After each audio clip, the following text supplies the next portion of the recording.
After nearly a week of waiting, travelers like the ones behind me are finally getting back home, but not everyone is so lucky. Local dealerships like the one here in Alhambra says every recall has hit sales. Although not the top seller, the Corolla is one of the most popular cars sold at this Toyota dealership.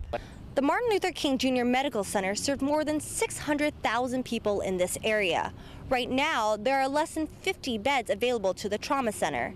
But with this new proposal, the hospital will have 120 beds, along with other new facilities. The clinic is open until 5 p.m. today, but as of noon, 1,500 vaccinations have already been administered.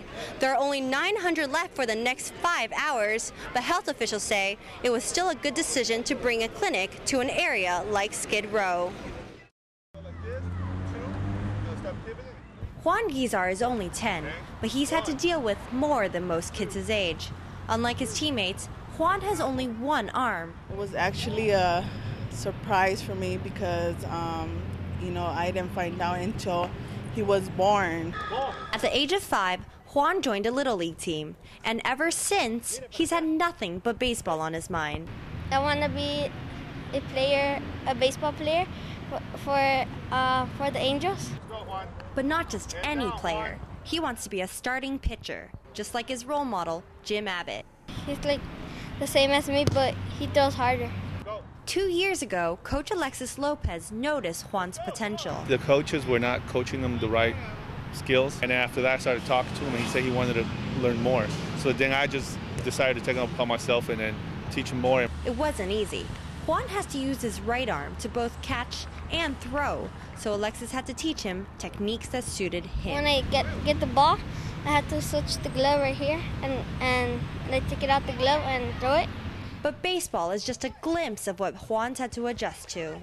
And until this point, we've had problems in school, with the kids being bullied, teasing him. And of course, it hurts me as his mother. Every week, the Red Wings practice at Echo Park. And because of the game's sportsmanship, baseball has been a refuge for Juan. Everybody knows that if they taunt any player, no matter what, they get kicked out. Juan has had to play a part as well. I actually told him, hey, you got to go out there and meet people. You got to be friendly. I said, you're no different than anybody else. I said, just go out there and they'll love you. And they know him already. They call him Juanito, so he's our little special kid. Everyone around him sees how extraordinary he is. But it's not like Juan needs any reminders. Are you guys going to win your game tomorrow? Yeah, I'm pretty sure, because I'm a pitch. With confidence, some guidance, and a positive attitude, Juan might just have a shot at making it to the big leagues. Cynthia Chang, Annenberg TV News.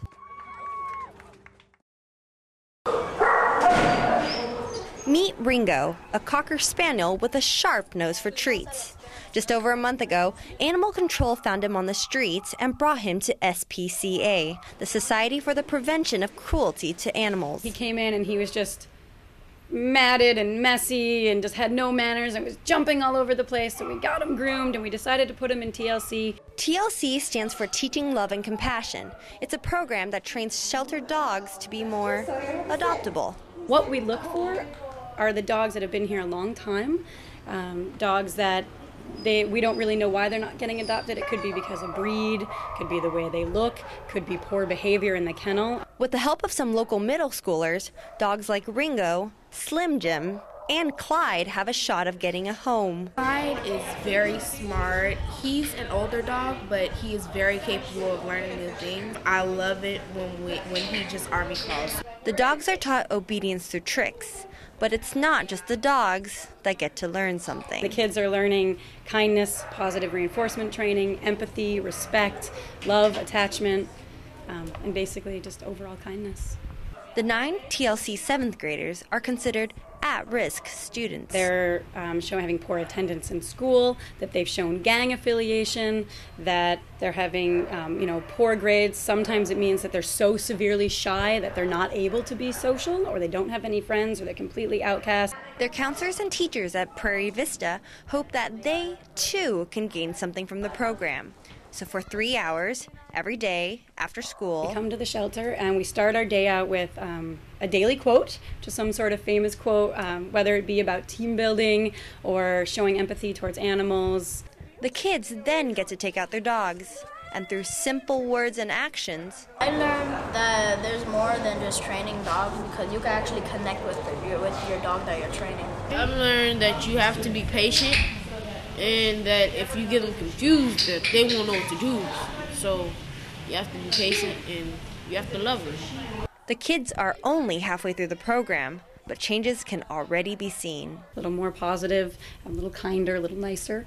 What they go through over the course of the month, feeling this love and compassion from an animal, and again, reciprocating those feelings, it's huge and it's very impactful on their lives. After each session, the team gathers in a circle. Some share their experiences, and others give thanks. But most importantly, they all learn to treat each other with love and compassion, whether it be a dog or a friend. Cynthia Chang, Annenberg, TV News.